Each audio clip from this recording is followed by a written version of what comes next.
and gentlemen, welcome to the Talkin Softball with Dutch post-game wrap-up. I'm Phil Allen, a.k.a. Phil from Mount Airy.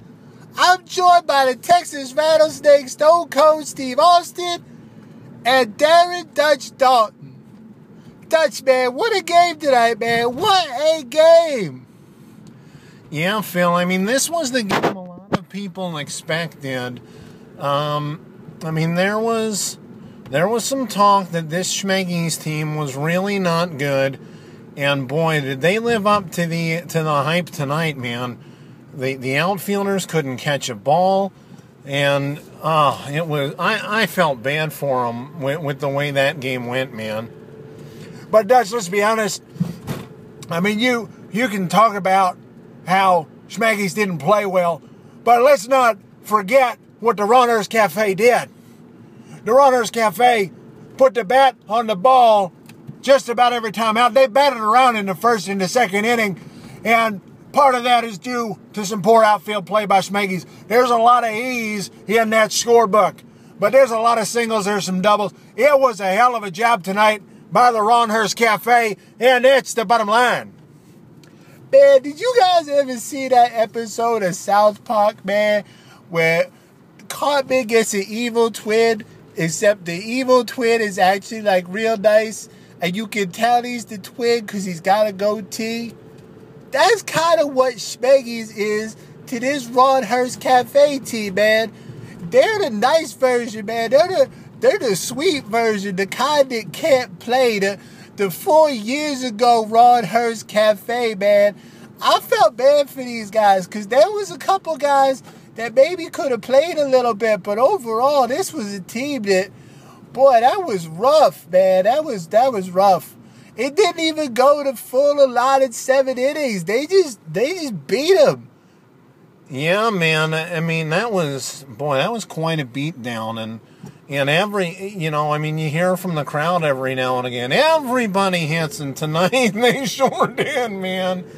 Yeah, and we're gonna go to the new part of the show, the call of the game from HK, man. We got that coming up. Don't forget about that, and that's gonna be exciting.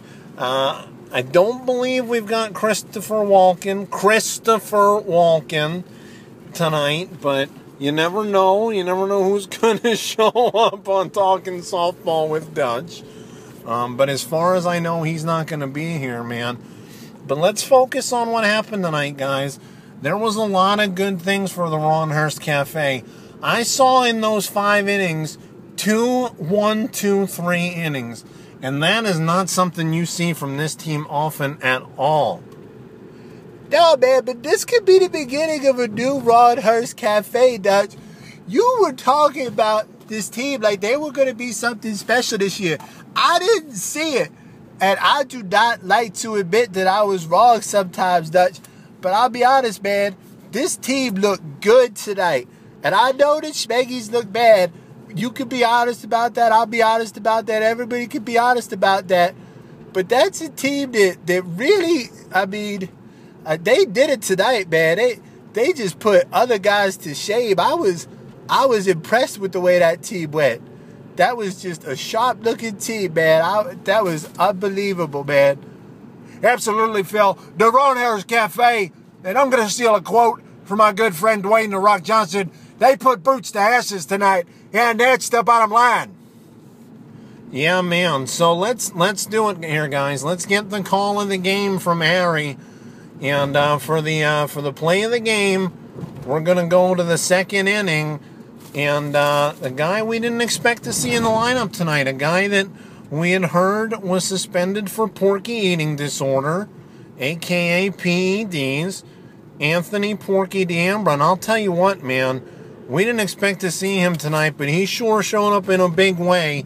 And let's go to the bottom of the second. And it will be Anthony Porky D'Ambra. 2 runners on for Porky. And it's a 0-0 count. And here's the pitch. Swinging a long drive. Could it be? Watch that baby. He beats the outfielder over the head. Porky is going as fast as he possibly can, as fast as his chubby little legs will carry him. I can hear Kato yelling, "Go, round boy, go from here." Wow, what a shot by Porky D'Ambra, and it is a 3-run home run, and this game has turned into a rout. There it is, man. There's the call of the game from HK. Yeah, wow. I mean, what a performance by Porky, man. And he did have that one in the third where he got a hold of one. The umpire called it foul, and let's be honest, man, that ball was about 5 feet fair, and that was this game is 17-1 call. And it's a shame that Porky's Day had to have an out on it when he hit like he did. But man, what a performance by him. Let's not lose sight of that. That's right, Dutch. Porky really got a hold of that one. We didn't see a shot like that from anybody else in the game. And the sad part is, now I know Porky claimed he wouldn't be here for this game, but he's saying he absolutely, positively will not be here for the next 2 games. And I don't know if the Ronhurst Cafe can afford to lose that out of their lineup. Man, I don't know either, man, but with the way this team hit, there's a chance that they could get by without Porky for those 2 games. But they're going to need John Lloyd to hit, because he did not look sharp tonight. He was 0 for 2, down 2 strikes in the count. All of a sudden, I hear Butch Hagan say, maybe we should let Charlie Scott hit. And Johnny Lloyd rips a triple, man. So maybe that's what they need to do all the time. Maybe that specter of Charlie Scott, who is not ever going to play, but maybe just saying that, maybe we should let him hit. That just challenged Johnny's manhood, man, and he hit that one a ton. Yeah, man, the general performance out of the team tonight was terrific. And let's not lose sight, guys. I know Schmeggy's was not a good team, but let's not lose sight of the performance by Mike Kane. He allowed 1 run tonight, and it was unearned. And I don't care how bad a team is.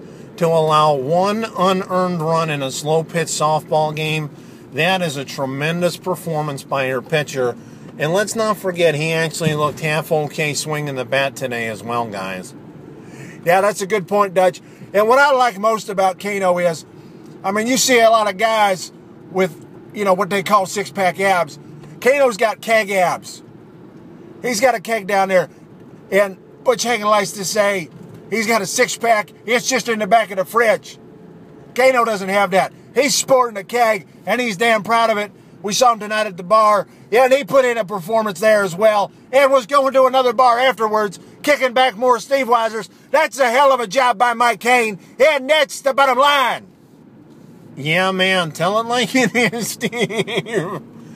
Guys, that was just a terrific performance tonight by the Ronhurst Cafe. We're running short on time, but thank you for joining us for the Talkin' Softball with Dutch post-game wrap-up. I am Phil Allen, along with Stone Cold Steve Austin. Don't you dare try it, Phil. And, no, man, I'm not trying nothing, man. You say goodbye yourself.